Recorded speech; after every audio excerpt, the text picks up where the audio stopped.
ಅಲ್ಲ ಸ್ವಾಮಿ, ಇದು ಮೂಲತಃ ಕಲ್ಲು ಕುಟುಕರು ಕಲ್ಲು ಬಂಡೆ ಕಾರಣ ಇದು ಕಲ್ಲು ಬಂಡೆ ಅಂತಿದೆ ಅಂತ ಒಂದು ಕೃತಜ್ಞತೆ ಸಲ್ಲಿಸ್ತಾ ಇದ್ದೀವಿ. ನಿಮಗೆ ಮುಳಬಾಗಿಲು ತಾಲೂಕಿನಲ್ಲಿ ಯಾರೇ ಕಂದಾಯ ಅಧಿಕಾರಿಗಳಿರ್ಬೋದು, ರಿಯಲ್ ಎಸ್ಟೇಟ್ ಉದ್ಯಮಿಗಳು ನಿಮ್ಮ ಪರವಾಗಿ ನಿಂತ್ಕೊಂಡ್ರೂ ಪರವಾಗಿಲ್ಲ, ತಾಲೂಕು ಆಡಳಿತ ಮತ್ತು ಜನಪ್ರಿಯ ಶಾಸಕರ ಪರವಾಗಿ ನಾವು ಇವತ್ತು ರೈತ ಸಂಘ ನಿರಂತರವಾಗಿ ಅವರ ಬೆಂಬಲವಾಗಿ ಅವರಿಗೆ ನಿರಂತರವಾಗಿ ನಾವು ಬೆಂಬಲವನ್ನು ಸೂಚನೆ ಮಾಡ್ತಾ ಇದ್ದೀವಿ. ಯಾವುದೇ ಕಾರಣಕ್ಕೂ ಇದೇ ತಿಂಗಳು ಒಂದು ಕಾಮಗಾರಿಗೆ ಶಂಕುಸ್ಥಾಪನೆ ಮಾಡಲೇಬೇಕು.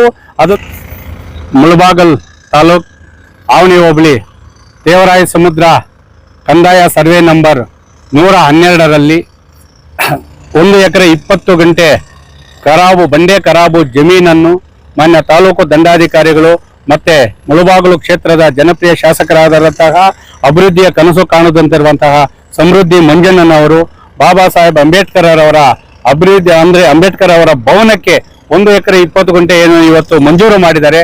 ಆ ಮಂಜೂರಾತಿಯ ವಿರುದ್ಧ ಇವತ್ತು ಬೆಂಗಳೂರು ಮೂಲದಂತಹ ವಜ್ರಾಲ್ ರಾಜೇಶ್ ಎಂಬುವರು ನ್ಯಾಯಾಲಯದ ತಡೆಯಾಜ್ಞೆ ತರಲು ಮುಂದಾಗಿರುವುದಕ್ಕೆ ನಾವು ತಕರಾರು ಮಾಡ್ತಾ ಇದ್ದೀವಿ. ಅಲ್ಲ ಸ್ವಾಮಿ, ಇದು ಮೂಲತಃ ಕಲ್ಲು ಕುಟುಕರು ಕಲ್ಲು ಬಂಡೆ. ಇದು ಎಲ್ಲ ನೋಡಿದ್ರು ಇದೆ, ದಾಖಲೆಗಳ ಪ್ರಕಾರನೂ ಇದು ಕಲ್ಲು ಬಂಡೆ ಅಂತಿದೆ. ಅಂತ ಕಲ್ಲು ಬಂಡೆಗಳು 1 ಎಕರೆ 20 ಗುಂಟೆಯನ್ನ ಇವತ್ತು ಅಂಬೇಡ್ಕರ್ ಭವನಕ್ಕೆ ಮಂಜೂರು ಮಾಡುವ ಮುಖಾಂತರ ಇವತ್ತು ಮಾನವೀಯತೆ ಮತ್ತು ಅವರಿಗೆ ನಾವು ಗೌರವ ಪೂರ್ಣಕವಾದ ಒಂದು ಕೃತಜ್ಞತೆ ಸಲ್ಲಿಸ್ತಾ ಇದ್ದೀವಿ. ಯಾಕಂದ್ರೆ ಇಡೀ ಪ್ರಪಂಚದಲ್ಲಿ ಇವತ್ತು ಹೋರಾಟ ಇರ್ಬೋದು, ಸಂಘಟನೆ ಇರ್ಬೋದು, ಒಬ್ಬ ಅಧಿಕಾರಿ ಸರ್ಕಾರಿ ನೌಕರಿ ಪಡಿತಾನೆ ಅಂತ ಹೇಳಿದ್ರೆ ಅದಕ್ಕೆ ನೇರ ಕಾರಣ ಬಾಬಾ ಸಾಹೇಬ್ ಅಂಬೇಡ್ಕರ್ ನೀಡಿರುವಂತಹ ಈ ಒಂದು ಸಂವಿಧಾನದಲ್ಲಿ.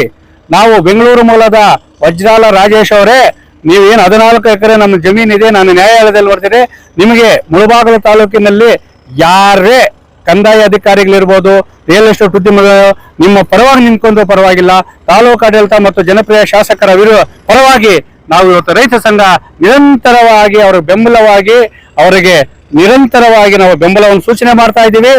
ಯಾವುದೇ ಕಾರಣಕ್ಕೂ ಇದೇ ತಿಂಗಳು 14ನೇ ತಾರೀಕು ಬಾಬಾ ಸಾಹೇಬ್ ಅಂಬೇಡ್ಕರ್ ಅವರ 135ನೇ ಜನ್ಮ ದಿನಾಚರಣೆ ಎಂದು ಈ ಒಂದು ಕಾಮಗಾರಿಗೆ ಶಂಕುಸ್ಥಾಪನೆ ಮಾಡಲೇಬೇಕು. ಅದನ್ನು 3 ತಿಂಗಳಲ್ಲಿ 6 ತಿಂಗಳಲ್ಲಿ ಸಂಪೂರ್ಣವಾಗಿ ಅಂಬೇಡ್ಕರ್ ನಿರ್ಮಾಣ ಮಾಡಲೇಬೇಕು. ಇಲ್ಲವಾದರೆ ನಾವು ಹೇಳ್ತಾ ಇದ್ದೀವಿ, ರೈತ ಸಂಘದಿಂದ ಅಂಬೇಡ್ಕರ್ ಭವನ ನಿರ್ಮಾಣ ಆಗುವವರೆಗೂ ನಿರಂತರವಾಗಿ ಇದೇ ಜಾಗದಲ್ಲಿ ಅಮರಣಾಂತ ಉಪವಾಸ ಮಾಡುವ ಮುಖಾಂತರ ಅವರಿಗೆ ಬೆಂಬಲವಾಗಿ ನಿಂತಿರುವ ಕಂದಾಯ ಅಧಿಕಾರಿಗಳ ವಿರುದ್ಧ ಕ್ರಮ ಕೈಗೊಳ್ಳಬೇಕು. ಅದನ್ನು ಬಿಟ್ಟು ಇವತ್ತು ನಾನು ಬೆಂಗಳೂರಿನಿಂದ ಬಂದು ಏನು ಇವತ್ತು ತಾಲೂಕು ಆಡಳಿತ ವಿರುದ್ಧ, ಇಲ್ಲಿನ ಸ್ಥಳೀಯ ಶಾಸಕರ ವಿರುದ್ಧ ನಾವು ಸೆಡಿದು ನಿಲ್ತೇವೆ ಅಂತ ಹೇಳೋದನ್ನು ಭೂಗಳರು ಬಿಟ್ಟು ಬಿಡಬೇಕು. ಇವತ್ತು ಅಂಬೇಡ್ಕರ್ ಭವನಕ್ಕೆ 1 ಎಕರೆ 20 ಗುಂಟೆ ಮಂಜೂರಾಗಿದೆ. ಆ ಮಂಜೂರಾತಿಯಲ್ಲಿ ಯಾವುದೇ ರೀತಿಯ ತಕರಾರು ಇರಬಾರ್ದು, ಅದಕ್ಕೆ ಯಾರು ಅಡ್ಡಪಡಿಸಬಾರ್ದು.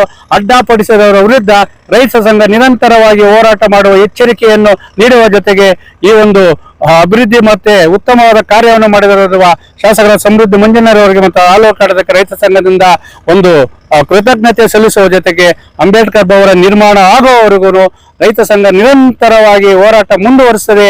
ಯಾಕಂದ್ರೆ ವಜ್ರಾಲ ರಾಜೇಶ್ ಅವರೇ, ನೀವು ಸರ್ವೆ ನಂಬರ್ 112ರಲ್ಲಿ ನೀವು ಖರೀದಿ ಮಾಡಿದಿರ, ಯಾರ ಹತ್ರ ಮಾಡಿದ್ರ ಗೊತ್ತಿಲ್ಲ.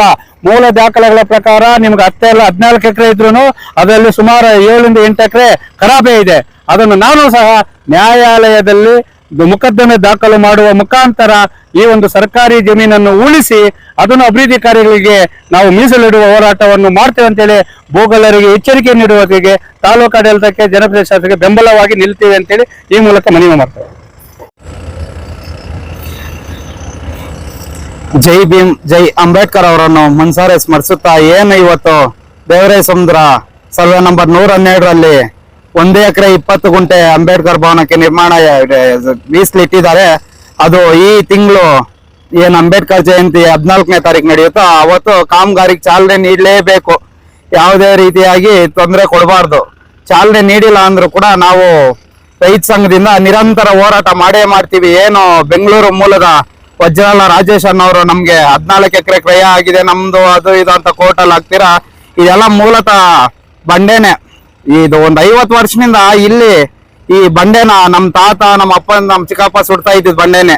ಇದು ಏನು ಸನ್ಮಾನ್ಯ ನಮ್ಮ ಶಾಸಕರು ಸಮೃದ್ಧಿ ಮಂಜಣ್ಣ ಅವರು ಮತ್ತೆ ತಹಸೀಲ್ದಾರ್ ಅವರು ಅಂಬೇಡ್ಕರ್ ಭವನಕ್ಕೆ ಮೀಸಲಾತಿ ಇಟ್ಟಿದ್ದಾರೆ. ಅದಾಗ್ಲೇಬೇಕಂತ ನಾವು ಈ ಮೂಲಕ ಮನವಿ ಮಾಡ್ಕೊಳ್ತೀವಿ.